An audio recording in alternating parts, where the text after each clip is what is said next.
গহপুৰতো আজি পুনৰ বৃদ্ধি পালে পেট্ৰলৰ প্ৰতি লিটাৰত 89 পইচাকৈ আৰু ডিজেলত 96 পইচাকৈ।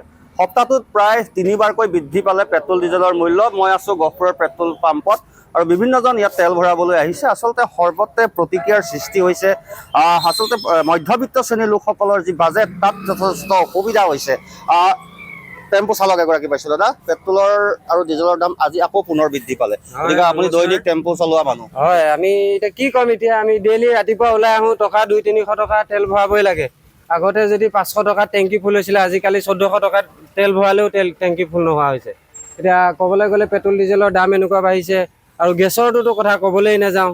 ৰাইজে এনেকুৱা মাধমাৰ খাইছে, এটা গেছ এপ্লাই কৰিব গ'লে আপোনাৰ 1-1.5 মাহ পিছত গেছ এটা আহে। টেম্পুখন চলাই ঘৰখন চলাবলৈ আজিৰ দিনত কিমান অসুবিধা? বহুত অসুবিধা।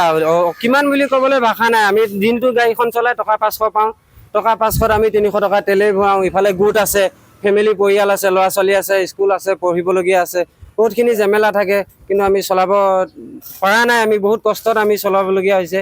কাৰণ এতিয়া তেলৰ দাম এতিয়া 300-400 টকা তেল ভৰালে দিনটো আমি চলাব নোৱাৰোঁ আৰু দিনটো চলালে টকা 500 পাওঁ। তাৰে আকৌ কেতিয়াবা ট্ৰেফিকে ধৰে, কেতিয়াবা ইফালে জেমেলা সিফালে জেমেলা, চবকে এডজাষ্ট কৰি আমি গাড়ীখন চলাই থাকিবলগীয়া হয় দিনটোত। কিন্তু দৈনন্দিন প্ৰয়োজনীয় যিখিনি সামগ্ৰী সেইখিনিতো আপোনাৰ যিমান হ'লেও কিনিবই লাগিব। কিনিব লাগিব।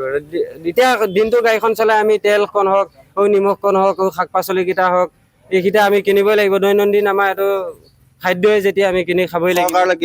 চৰকাৰলৈ কি আহ্বান? ভাল কৰিছে, ধুনীয়া কৰিছে, ৰাইজক ভাল লাগিছে। ৰাইজে এতিয়া চবে ভালেই বুলি কৈছে। চৰকাৰ জিকাইছোঁ, চৰকাৰ থাকক, মন্ত্ৰী MLA থাকক বিদেশত, আৰু আমাৰবিলাক থাকক ইয়াতে ফুটপাথত পৰি থাকক। কোনোবাই ফুটপাথত পৰি আছে, কোনোবাই যদি ঘৰত আছে। এয়া বতৰ এনেকুৱা হৈছে, খাবলৈ চব বস্তুৰ মানে দাম বৃদ্ধি হৈছে। বজাৰতো মাৰ্কেট কৰিবই নোৱাৰি, বহুত দাম বজাৰ। যিকোনো বস্তু শাক পাচলিৰ দামেই বহুত দাম, জুই চাই দাম হৈছে। বজাৰলৈ খালী মানুহ মোনা লৈ আহে, খালী মোনা লৈ যাবলগীয়া হয় কেতিয়াবা। মানুহৰ মানে পৰিস্থিতিবিলাক দূৰ হোৱা নাই। চৰকাৰে যেনেকৈ আশা দিছিলে, যেনেকুৱা কথা দিছিলে, কৰিব পৰা নাই। কিন্তু যথেষ্ট ক্ষোভ আছে, যথেষ্ট আচলতে ক্ষোভত কৈছে। কাৰণ হয়, এওঁ বুজি পাই আচলতে ঘৰখন চলাওঁতে কিমান সমস্যাৰ সৃষ্টি হয়। আৰু আছে চালক আছে এগৰাকী, আমি কথা পাতিম। দাদা, গাড়ীখন লৈ আহিলে ৰাতিপুৱাই চাগে খবৰটো পালে দাম বাঢ়িলে পেট্ৰল ডিজেল। হয়, গম পাইছোঁ। কেনেকুৱা সমস্যা আপোনালোকৰ এতিয়া চালকসকলৰ? সমস্যা মানে আমিতো 30 টকাৰ পৰা পেট্ৰলত ডিজেলৰ গাড়ী চলাইছোঁ। এতিয়া দিনক দিনে আপোনাৰ দাম বাঢ়ি গৈয়ে আছে। এনেকৈ বাঢ়ি গ'লে আমাৰ নিচিনা সাধাৰণ মানুহ অলপ অসুবিধা হয়। আপোনালোকে ভাড়া বঢ়াইছে নেকি?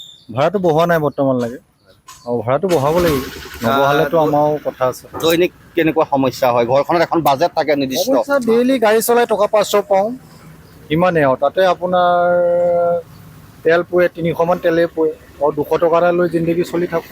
কিমান সমস্যা হয় সেই 200 টকাৰে দিনটো চলিবলৈ?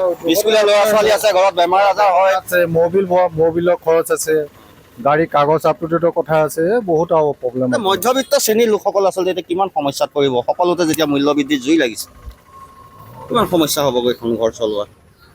আপোনাৰ আমাৰ কি মানে গাড়ীৱালাসকলৰ বিশেষকৈ কি মানে পেট্ৰল ডিজেলৰ দামটো অকণমান কমি গ'লে মানে আমি অকণমান উদ্ধাৰ পালোঁহেঁতেন। পেট্ৰল ডিজেলৰ দাম কমাৰ লগে লগে সকলো বস্তুৱে দাম কমিব। এতিয়া মূল্য বৃদ্ধিটো বাঢ়ি গৈ থাকিলে আমাৰ মানে সাধাৰণ শ্ৰেণীৰ জনতাৰ অকণমান অসুবিধা হয়। মানে আমাৰতো চাকৰি বাকৰি নাই ধৰক দেই। হয়, সমস্যা সকলো স্তৰতে হয় আৰু হৈছে। কাৰণ এতিয়া সৰ্বত্ৰে মূল্য বৃদ্ধিৰ জুই, আৰু মূল্য বৃদ্ধিয়ে এতিয়া ৰাম টাঙোন ফুটাইছে জনতাৰ মূৰত। আৰু এইদৰে আজিও দেখা গ'ল গহপুৰৰ তেল ডিপুসমূহতো প্ৰায় পেট্ৰলত 89 পইচা আৰু ডিজেলত 96 পইচাকৈ বৃদ্ধি পালে। আপুনি বিচৰা বাতৰি পাব কেৱল নিউজ 18 এপত। নিউজ 18 এপ ডাউনলোড কৰিবলৈ স্কেন কৰক এই QR কোড।